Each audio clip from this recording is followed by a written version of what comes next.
So in this video, I want to talk about drones. Drones are absolutely fascinating to me. My sons and I are all in Civil Air Patrol, and my sons have been drone qualified. They have like a little drone badge on their uniforms and such, and they find it fascinating. I've just found this fascinating as well. But it's changed the way that warfare works.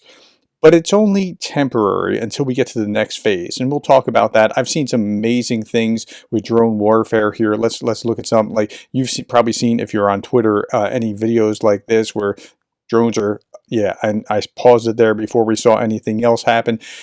You've probably seen things, well, I've seen this, like a drone laying a mine where tanks are going to roll. Like, like that's pretty amazing stuff. I mean, what they're doing with drones is absolutely fascinating. I saw this where this guy shot what it looks like a net at another drone. I mean, watch this.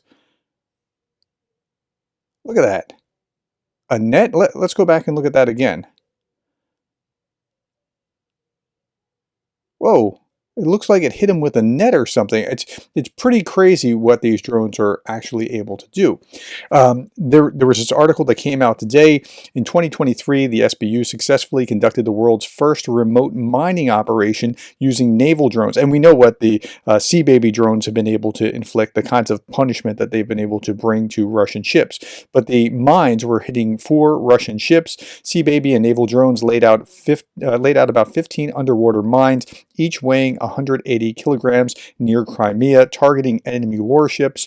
Ukraine plans to create detachments of up to 20 unmanned drones with distinct functions, collectively replicating the capabilities of a full-fledged warship. It's absolutely amazing what drones have to do. I've been saying that drones have changed warfare. It's actually more like World War I than World War II because you can't move without being seen. Okay, so that brings us to this article that was in the Kyiv Post today. Analysis: Everyone fears battlefield drones. How long will they reign supreme? So, it's now conventional wisdom that unmanned aerial vehicles, those are drones, have so impacted the war in Ukraine that they have changed the face of warfare forever. Well, they have changed the face of warfare, but not forever, because one thing will lead to a countermeasure, which will lead to another countermeasure, which will lead to another countermeasure. And many commentators go so far as to say that the UAV will make conventional armored military forces obsolete. Well, in the short term, they have. Like, you can't ride a column of armor in and think that now you're big and bad because, well, you have a column of armor, because those drones can now, a few $100 drone can take out $1 million tank now. Okay. That's not the opinion of the French Army Chief of Staff, General Pierre Schill. The advantage currently enjoyed by small aerial drones on Ukraine's battlefields are but a moment in history.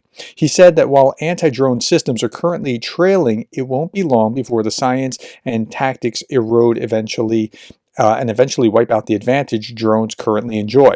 But for now, it's changed everything on the battlefield. If you can get effective countermeasures that can keep drones from menacing you, sure, everything will change, but we're not there yet. Drones have, until now, transformed the battlefield in Ukraine. They provide cheap and readily available capability that helps equalize the imbalance in artillery numbers from which Russian forces benefit. So it's actually a net advantage to Ukrainians because Russians have more artillery or are able to fire more artillery, but the drones allow Ukrainians to be more precise, and so it narrows that gap some. Okay, they can quickly spot concentrations of forces, and used in conjunction with artillery fire units can bring down and adjust strikes to give artillery precision it previously lacked. First-person view kamikaze drones can accurately hit mobile targets individually or in swarms. And the swarming effect has been something really interesting to watch as well, where there's just so many targets that anti-aircraft artillery is unable to shoot it down. I'm not sure I'm using quite the right term, but you understand the concept.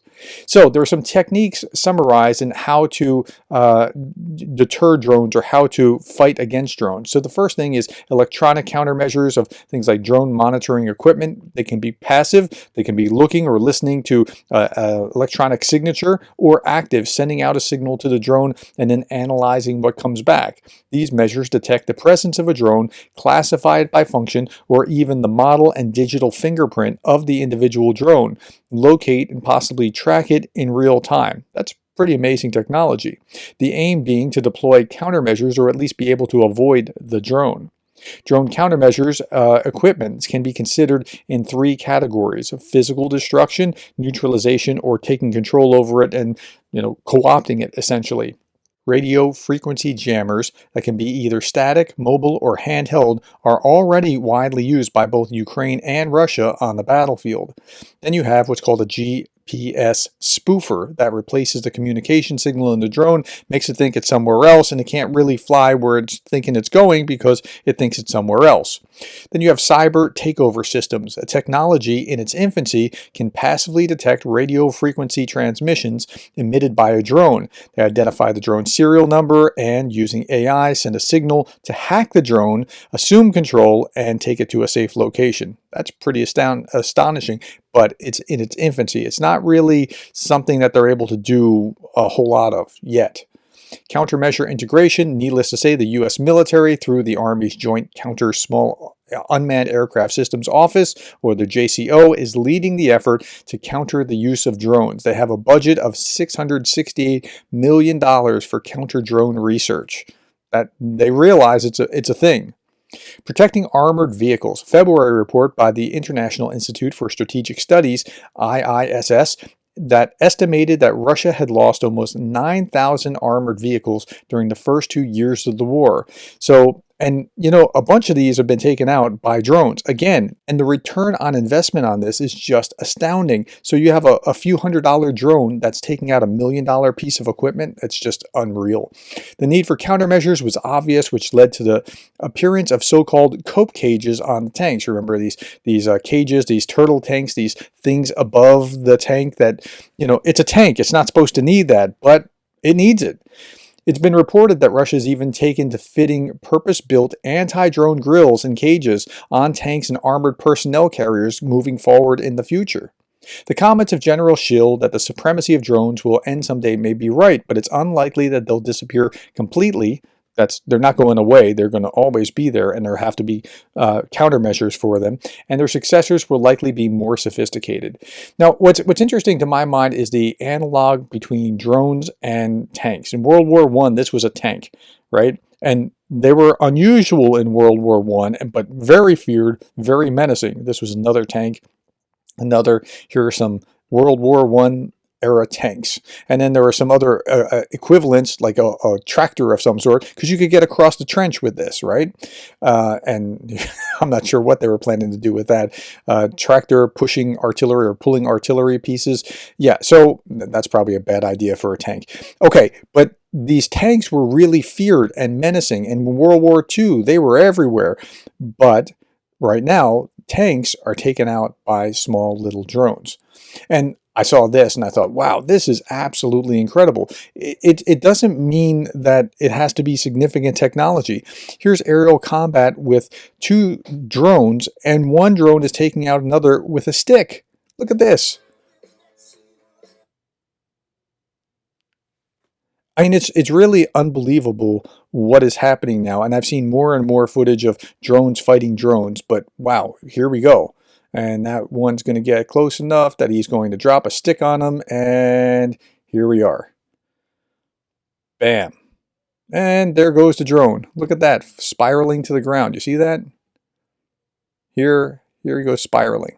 Look at that. That's pretty amazing. So drones aren't going anywhere. It's really impressive to see what drones have been able to do, and they're also being used in the civilian world now. It used to be a fair cop, but police are now actively using drones to catch speeders in the UK.